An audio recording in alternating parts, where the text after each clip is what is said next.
Alexandre Dubé. Soucieux du moindre détail, il scrute tous les dossiers. Pour lui, l'actualité n'a aucun secret.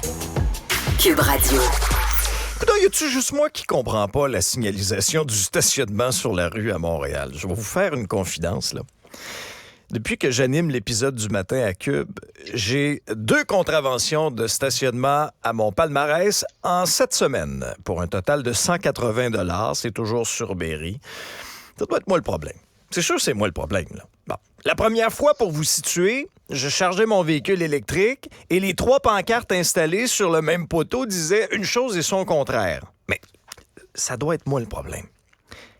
Et l'autre, d'interdiction de stationner entre 8h et 9h, mais la pancarte était facilement à un bon 50 pieds de mon véhicule.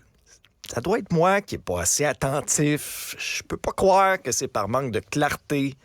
Je peux pas croire. Alors, aujourd'hui, on va faire œuvre utile. Quels sont nos recours dans des cas comme ça? Est-ce que c'est légitime de contester une contravention si on juge que les indications ne sont pas claires? On en parle avec Maître Bernard Lévy-Soussan, avocat et fondateur de Ticket 911. Bonjour, Maître.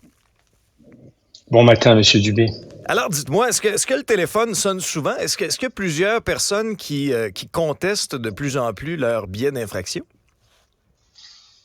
Je peux vous dire que oui, définitivement. On est utile surtout pour des gens qui veulent contester des contraventions avec des points de démérite.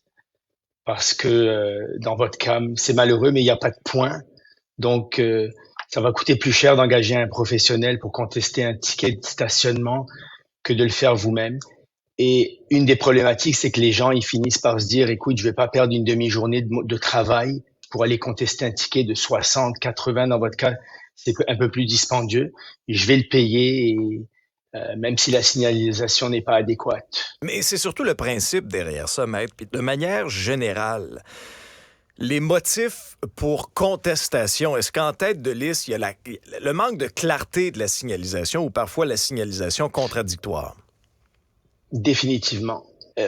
C'est pas pour rien que l'Agence de mobilité durable, au début de l'année 2023, a décidé de passer à travers toute la signalisation. Il y a à peu près 4500, moi je parle pour Montréal, il y a à peu près 4500 kilomètres de trottoirs et l'Agence de mobilité durable a pris le mandat d'aller vérifier la signalisation. On parle de centaines de milliers de panneaux parce qu'il y a des panneaux contradictoires, il y a des endroits où les panneaux sont pas bien installés. Autant nous, comme conducteurs, on a une obligation.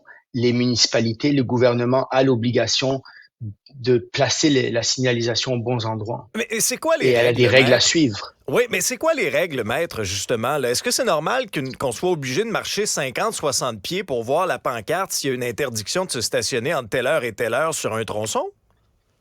Alors, ce qui est important à savoir, c'est que dans un premier temps, le ministère des Transports a des normes et le Code de la sécurité routière également a certaines règles. Les municipalités ont leur propre réglementation. Ce qu'on retrouve essentiellement, il n'y a pas d'endroit spécifique où les panneaux doivent être installés. Ce qui est mentionné, c'est que les panneaux doivent être installés dans un certain angle, donc 45 degrés avec une flèche lorsque ça interdit la signalisation en avant ou en arrière, 90 degrés lorsque c'est toute la portion de la rue. Mais ce qui est important à savoir, et dans votre cas précisément, c'est que les panneaux doivent être installés à une distance chacun de 100 mètres maximum. OK.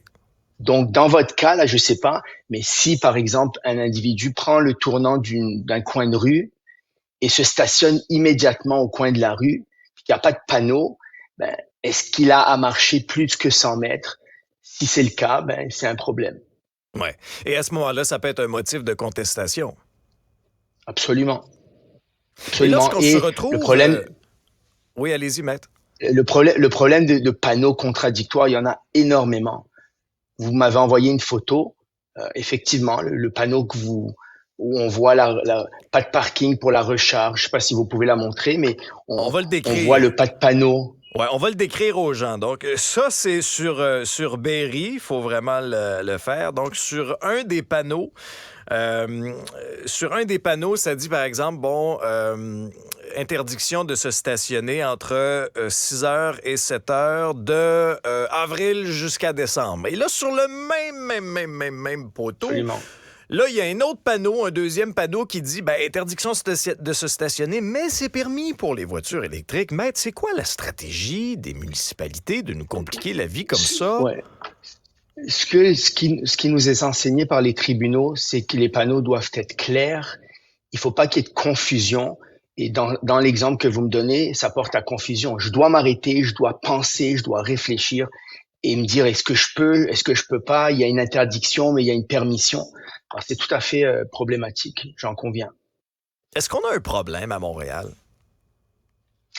Je vous dirais qu'à Montréal, il y a un problème plus important qu'ailleurs en banlieue. Et probablement que c'est le nombre de kilomètres à couvrir, le nombre de rues à couvrir, effectivement. Mais pensons-y un instant, là, ça embourbe aussi la cour municipale, là. Absolument. Ça représente un volume très important de contraventions. Et les gens, des fois, les contestent par principe parce qu'ils se disent, écoute, j'ai pas commis d'infraction, et je vais le contester. Il y a également un autre problème où on voit que chaque municipalité a sa propre réglementation. Je vous donne un exemple. À Ville-Saint-Laurent, par exemple, vous n'avez pas le droit, et ça personne vraiment le sait, vous n'avez pas le droit de stationner un véhicule plus de 4 heures en journée. Donc, si je stationne un véhicule sur une rue, il n'y a aucun panneau qui va l'indiquer. J'ai pas le droit de me stationner pour plus de 4 heures. Parce que nul n'est censé ignorer la loi. On est censé tous savoir ça lorsqu'on va, par exemple, dans cet arrondissement-là. Mais pourquoi c'est pas uniformisé, maître? Et je vous prends, par exemple, Ville-Marie, centre-ville, c'est 24 heures. J'ai pas le droit de stationner un véhicule plus de 24 heures. Je prends Montréal-Nord, par exemple, c'est 72 heures. Alors, il n'y a aucune logique et il n'y a rien qui est pareil. Il y a Côte-Saint-Luc, par exemple, qui n'est pas l'arrondissement de Montréal, mais Côte-Saint-Luc, par exemple, j'ai pas le droit de me stationner la nuit. Ça, les résidents le savent, mais si je visite quelqu'un, si la personne me le dit pas, moi, je parque mon véhicule dehors et j'ai une contravention le lendemain matin. Alors moi, je vais me promener, maître, là, en ville, avec mon rapporteur d'angle pour savoir le panneau, il est-tu à 45, il est-tu au 90? Après ça, je vais voir mon tape à mesurer. Il est-tu à 100 mètres ou il est pas à 100 mètres, le panneau? Et on fera un suivi ensemble. C'est quand même assez incroyable. Merci beaucoup de votre expertise, maître. Avec plaisir. D'ailleurs, si vous voulez réagir, studio@cube.radio. Est-ce qu'il vous est arrivé une situation comme ça à Montréal? Ah, que je serais curieux de vous lire.